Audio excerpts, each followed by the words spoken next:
नमस्कार सेवारो म सान कुमार चेम्जोङ।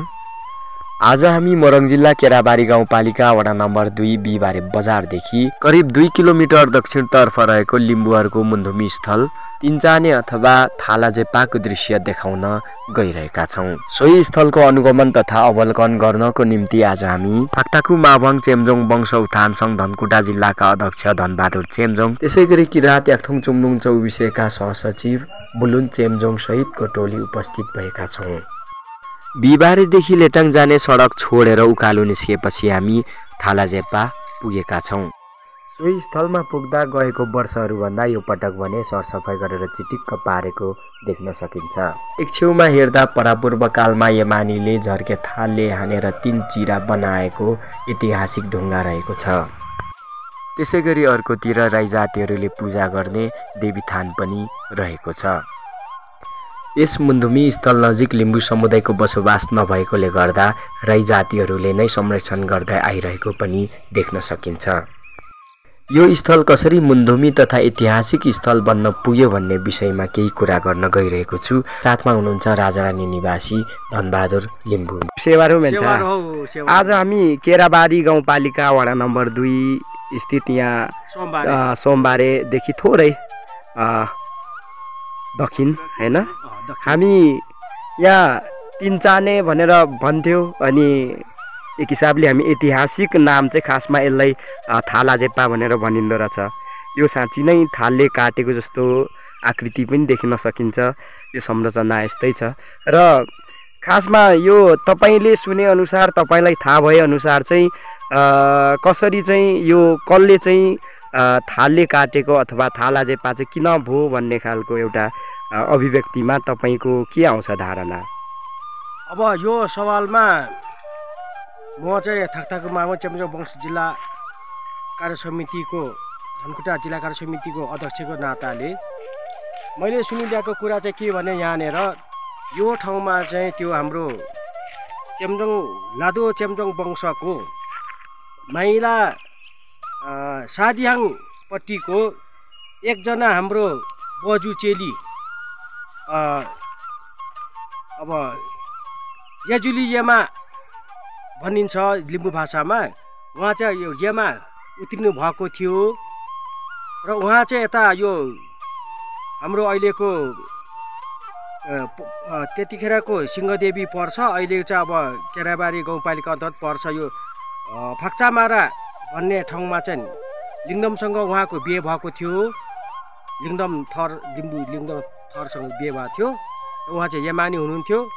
उहाँले चाहिँ अब आफ्नो त्यो अब यमाले चाहिँ आफ्नो अब जुन अब कार्य गर्दै जाँदाखेरि यो ठाउँमा चाहिँ उहाँ चाहिँ थाल बजाउँदै आउँदै गरेर यहाँ चाहिँ यहाँ अब उहाँलाई केले छेक्यो त्यो बेलामा उहाँले चाहिँ यो थालले त्यो झर्का थालले काटेको भन्ने चाहिँ हाम्रो अब बाजे बाउले भनिल्याएको ठाउँ हो यो।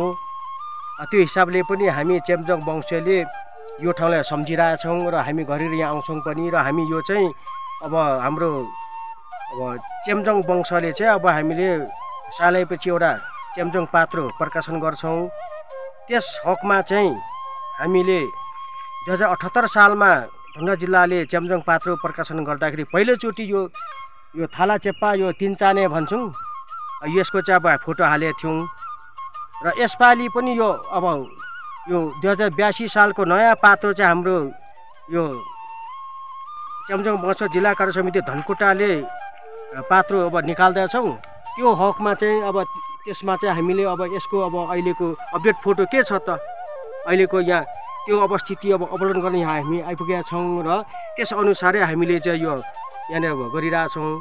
र यो चाहिँ अब एउटा यहाँ के देखिन्छ भन्दाखेरि यसलाई पनि एउटा सांस्कृतिक र धार्मिक हिसाबले एउटा पर्यटकीय अब पर्यटनको एउटा सानो पाटो बनाउन सकिने यहाँनिर यसको सम्भावना देखिन्छ।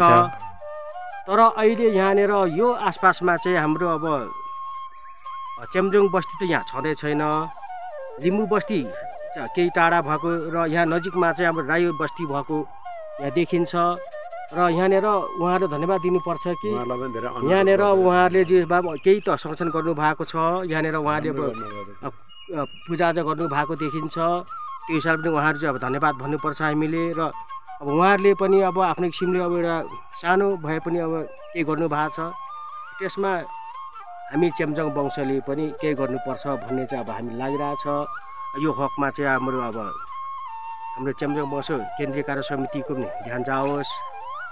र त्यो सँगसँगै हाम्रो यहाँ समग्र हाम्रो चेम्जोङ दाजुभाइ सबैले यसमा ध्यान जाओस् र उहाँहरूबाट अब यसको चाहिँ अब भावी संरक्षणको के गर्न सकिन्छ भन्ने कुरामा चाहिँ हामी सजग भएर लाग्नुपर्छ भन्ने मलाई लाग्छ। अब यो सँगसँगै अब अन्त्यमा अब हामीले अब यो 2082 सालको नयाँ पात्रोमा चाहिँ यो जुन अब हाम्रो उसमा चाहिँ थाला चेपा भन्छौँ। र यो चाहिँ अब यहाँको बोलीचालीमा चाहिँ तिनचाने भन्छ। त्यो तिनचाने ढुङ्गा भन्ने नै अब यहाँले अरूले भनि ल्याएको छ। तर हाम्रो चेम्जोङ वंशले चाहिँ अहिले थाला चेपा भन्दै ल्याएको छ। यो चाहिँ हाम्रो अब यमानी अब चेली बजुले चाहिँ थालले काटेको, झड्का थालले काटेको भन्ने छ। त्यसो हुँदाखेरि अब यो हाम्रो नयाँ पात्रो मार्फत यसको बारेमा केही उजागर होस् भन्ने हिसाबले पनि हामीले यहाँ आएको छौँ। हस् त आजलाई यति नै। हाम्रो भिडियो हेरेर सुझाव र प्रतिक्रिया दिन नभुल्नुहोला। धन्यवाद। सेवारो।